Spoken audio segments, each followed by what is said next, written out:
दोस्तों, हनुमान जी की वाणी कली हनुवाणी में आपका स्वागत है। आज मैं आप लोगों के सामने इसका पहला अध्याय लेकर आई हूँ। तो आइए शुरू करते हैं। दो माताओं से जना।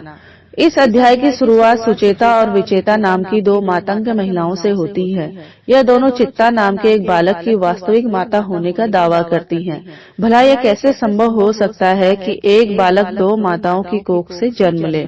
इस समस्या का समाधान करने के लिए मातंगों के मुखिया बाबा मातंग अपने मातंग समुदाय के विद्वानों तथा विदुषियों की सभा बुलाते हैं। बाबा मातंग एक पतली देह और छोटे कद के वृद्ध थे।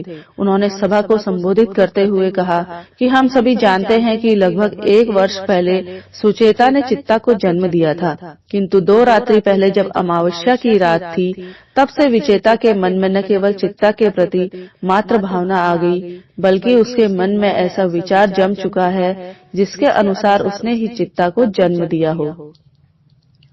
चित्ता के मन से अपने असली माता सुचेता के प्रति लगाव पूरी तरह सूख चुका है।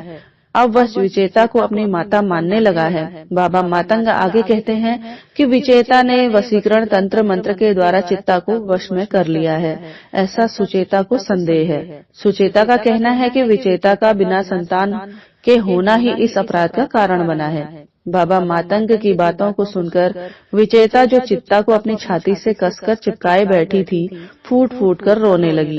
बाबा मातंग को उनके जीवन के अनुभवों के अनुसार ऐसा लग रहा था कि विचेता के आंसू सच्चे थे, लेकिन इस समय वे न्याय आसन पर थे, जो उन्हें हृदय के आधार पर निष्कर्ष निकालने की अनुमति नहीं दे रहा था।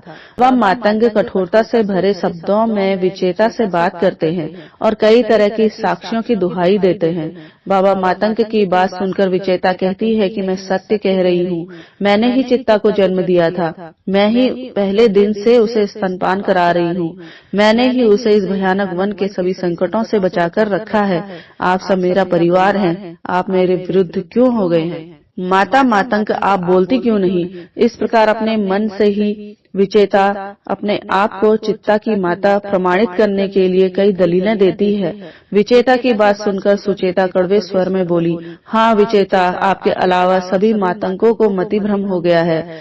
हे मूर्ख, अब भी समय है, चेत में आजा, मुझे मेरा पुत्र वापस कर दे। बाबा मातंग का ध्यान मतिभ्रम शब्द पर तुरंत आकर्षित हो गया। वो बोले, मुझे लगता है कि विचेता को छोड़कर हम सब एक भ्रम जाल में फंस गए हैं।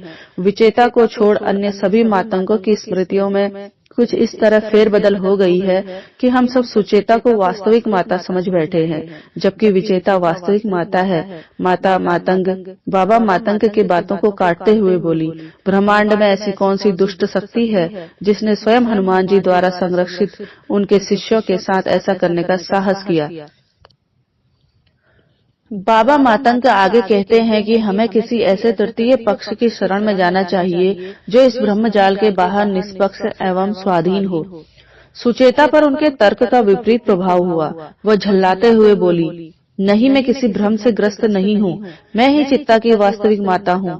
बाबा मातंग फिर ये निश्चित करते हैं कि वह अपने पूर्वजों से विचार विमर्श करने जा रहे हैं, क्योंकि उन्हें विश्वास है कि वह इस विषय पर निष्पक्षता से विचार कर सकते हैं कि इस द्वंद्व और भ्रम का मूल क्या है। फिर बाबा सुचेता, विचेता तथा चित्ता चारों रात में लगभग 2 घंटे की थका देने वाली चढ़ाई के बाद पहाड़ी के शिखर पर स्थित उस चट्टान की तलहटी में पहुंच गए, जिसे मातंग पूर्वजों की चट्टान कहते थे। मातंग इस चट्टान पर हमेशा रात में आया करते थे, इसीलिए उन लोगों ने ऊपरी छोर पर चट्टानों को कुछ इस तरह तराश रखा था कि उसमें रस्सी अटकाकर सहजता से चढ़ाई की जा सकती थी। किंतु उस शाम बाबा ने रस्सी का एक सिरा ऊपर की ओर फेंका, लेकिन दूसरा सिरा उनके हाथ से फिसल गया। उन्होंने रस्सी को खोजा, लेकिन नहीं मिलने पर सभी मातंग हताश होकर बैठ गए। बाबा वापस जाने का मन बना ही रहे थे कि उन्हें अपनी आंखों के सामने रस्सी झूलती दिखाई दी। वह उसे पकड़कर चट्टान पर चढ़ गए। ऊपर चढ़ने के बाद उन्होंने राहत की सांस ली। तभी अचानक उनका ध्यान इस बात पर गया कि जिस रस्सी के सहारे वे आए, वो बिना कहीं अटके बस चट्टान पर ऐसे ही पड़ी थी। जब रस्सी का छोर देखने की इच्छा से उन्होंने अंधेरे में नजर डाली तो उन्हें एक प्रकाश में आकृति दिखाई दी। वे कोई और नहीं बल्कि चिरंजीवी हनुमान जी थे, और जिस वस्तु के सहारे बाबा मातंग चट्टान पर चढ़े थे वह कोई रस्सी नहीं थी, वह तो हनुमान जी की पूंछ थी। अपने चिरंजीवी गुरु को देखकर बाबा मातंग का मुंह खुला का खुला रह गया और आंखों की पुतलियां चौड़ी हो गई। फिर बाबा मातंग हनुमान जी को कई अजीब तरीके से प्रणाम करने लगे। वे चारों ओर ऐसे लुढ़क रहे थे जैसे लट्टू। हनुमान जी स्नेह भरे शब्दों में बोल उठे, उठो बाबा। स्नेह जताते हुए हनुमान जी स्वयं नीचे झुके और बाबा के कंधों का स्पर्श करके उन्हें उठाया। जब मातंग बाबा हनुमान जी से चित्ता की समस्या के उपाय के बारे में कहते हैं, तब हनुमान जी बोले, चित्ता तो आनंद में है, उसे क्या समस्या हो सकती है। बाबा मातंग ने हनुमान जी से चित्ता की सारी समस्या को बताया और वे हनुमान जी से बातें कर ही रहे थे कि अचानक बालक चित्ता उच्च स्वर में हंसने लगा, क्योंकि हनुमान जी अपनी पूंछ को हास्यजनक रूप से छोटा और बड़ा कर रहे थे। अपनी निष्पाप हंसी के बीच ही चित्ता अचानक अपने पूर्व जन्म की कथा को कहने लगा। चित्ता बताता है कि वह एक साधु था जो परमात्मा की खोज में हिंदुओं के देश भारतवर्ष में भटक रहा था। परम सत्य को पाने की तीव्र इच्छा इस साधु के मन में भभक रही थी। एक बार की बात है, उसे बहुत प्यास लगी थी। पानी की खोज में निकले साधु के साथ एक बहुत ही अजीब घटना घटी। पानी की खोज करते हुए वे एक बालक और उसकी बीमार माँ सहित उसके पिता से मिले। उस बालक की माँ को जानलेवा बीमारी लगी थी जो लंबे समय से उसे परेशान कर रही थी। उन्होंने उस बालक के हाथ में आग से जले हुए एक चिन्ह को देखा। पूछने पर बालक ने बताया कि खाना बनाते वक्त उसका हाथ जल गया था। यह सब सुनकर वे उस बालक के घर से बाहर निकल आए। थोड़ी देर बाद साधु को चेत आया तो वह अपने आप को उसी चारपाई पर पाए जिस पर उस बालक की माँ थोड़ी देर पहले मरणशील अवस्था में पड़ी हुई थी। वास्तव में साधु ने अब तक जो कुछ भी अनुभव किया वह बस एक सपना था। जब साधु ने आंखें खोली तो पाया कि महिला स्वस्थ है। तब साधु ने अपनी सारी बात उस बालक के माता पिता को बताई और जब बालक के हाथ के चिन्ह और घर की कुछ वस्तुओं की स्थिति बताई तो दोनों स्वामी स्त्री डर गए। साधु द्वारा बताई गई बालक के हाथ के चिन्ह और घर की वस्तुओं की स्थिति सुनकर वे दंपति डर चुके थे। उन्हें साधु जी कोई चमत्कारी पुरुष लगे। उन्होंने जब उस महिला की जानलेवा बीमारी के बारे में बताया तब दोनों दंपति को भविष्य की चिंता होने लगी। बालक के हाथ में जलने का चिन्ह खाना बनाने से नहीं बल्कि गर्म बर्तन में छू जाने से हुआ था। इसके बाद दोनों पति पत्नी अपने बच्चे सहित साधु के चरणों में गिर गए। साधु को अंदर से बहुत ही ग्लानि हुई, क्योंकि वह दोनों श्रद्धा से नहीं बल्कि डर से उनके चरणों में गिरे थे। जब बाबा वहां से चल पड़े तो उस महिला का स्वर आ रहा था कि हे संत जी, आप अतीत वर्तमान और भविष्य सब देख सकते हैं, हम पर क्रोधित होकर मत जाइए, हमें क्षमा कर दीजिए। साधु गांव की ओर बढ़ चले। आगे चलते चलते उन्हें सरोवर मिला जिससे उनमें मानो नई ऊर्जा का संचार हो गया। वे किनारे स्थित पीपल के पेड़ के नीचे विश्राम करने के लिए रुके। सरोवर की सतह को छूकर आने वाली ठंडी ठंडी हवा ने जब साधु को स्पर्श किया तो उन्हें नींद आ गई। उसके बाद में वे स्वप्न लोक में चले गए। वे स्वप्न लोक में जिस जगह को गए वह स्वर्ग की तरह पवित्र श्वेत कोहरे से ढकी एक जगह थी। उन्हें वहां बस एक लाल और एक हरी सुरंग नजर आई। वे दोनों सुरंगें लाल और हरे रंग के प्रकाश से प्रकाशित थी। साधु देह रहित और भारहीन हो गए थे। वे ये समझ नहीं पा रहे थे कि वह देह थी या धुआं या प्रकाश की आकृति। साधु को लगा कि यदि वे दोनों में से एक सुरंग का अनुसरण करेंगे तो वापस मानव लोक पहुंच जाएंगे। जैसे ही वे सुरंग की ओर बढ़े तो पीछे से दिव्यवाणी ने बोला, हे आत्मा, बरसों की तपस्या के बाद आपने यह सिद्धि पाई है कि आप जैसा चाहो वैसा जीवन चुन सकते हो।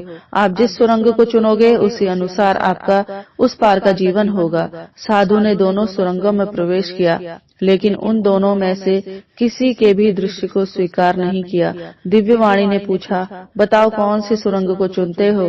तो साधु ने कहा, सभी जीवन भ्रम मात्र हैं, वे सब सृष्टि के मंच पर चल रहे नाटक हैं। मुझे किसी नाटक का भाग नहीं बनना है। मैं सुख व दुख दोनों से मुक्ति चाहता हूँ। मैं जीवन मरण दोनों से मुक्ति चाहता हूँ। मैं मोक्ष चाहता हूँ। उस दिव्यवाणी ने साधु को पीछे मुड़ने को कहा। साधु जैसे ही पीछे मुड़ा तो सामने हनुमान जी खड़े थे। हनुमान जी ने अपना एक हाथ आगे बढ़ाया और साधु ने तुरंत थाम लिया। इसके बाद उसका जन्म मातंग समाज में चित्ता के रूप में हुआ। चित्ता अब तक जो अपने बारे में पूर्व जन्म की बातें बता रहा था थम गया। कहानी अधूरी थी जिसे हनुमान जी ने पूरा किया।